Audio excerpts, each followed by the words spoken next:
E fala investidor, futuro investidor, beleza? Gustavo da Investir Bem aqui. E no vídeo de hoje eu quero te mostrar como você pode obrigar o Itaú a te dar dinheiro todos os meses. Com certeza você conhece o Banco Itaú, é o maior banco privado do nosso país, uma verdadeira fábrica de dinheiro, pois é um banco extremamente lucrativo, bateu quase 30 bilhões de lucros em 2019, e algo que a maioria dos brasileiros não sabem é que você pode obrigar o Itaú a te dar dinheiro todos os meses. Sim, quando você compra ações do Itaú, você se torna sócio desse banco extremamente lucrativo. E o Itaú tem a prática já bastante antiga de distribuir dividendos todos os meses com os seus acionistas. Então todos os meses você vai ganhar um dinheirinho proporcional ao número de ações que você tem do Itaú.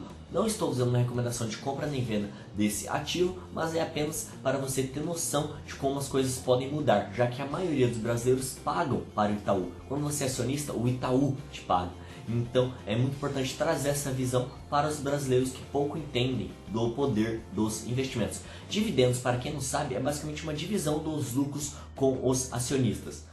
O Bradesco também tem essa prática de dividir dividendos todos os meses com os acionistas. Então o Itaú e o Bradesco são duas ótimas opções para você que quer começar a investir, por exemplo, recebendo dividendos mensais. São excelentes empresas extremamente lucrativas e que distribuem dividendos todos os meses. Então uma parcela do lucro que eles arrecadam, eles distribuem proporcionalmente, claro, ao número de ações que você possui todos os meses.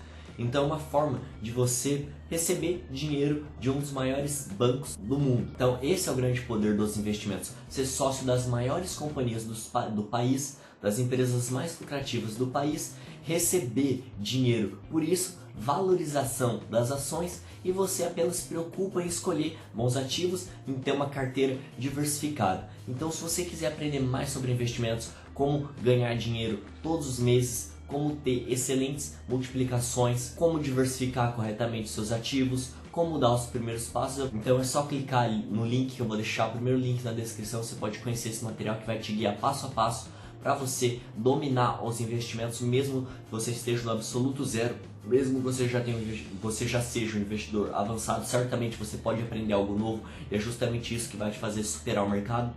E para você que também não tem dinheiro, é sempre possível estar começando com qualquer quantia. Então conheça o meu material, o link do meu Instagram também está na descrição, e lá eu posto conteúdo de extrema qualidade sobre investimentos e finanças diariamente. Então se quiser mais informações sobre investimentos, você também se inscreva no canal, deixe seu joinha, ative o sininho e até o próximo vídeo.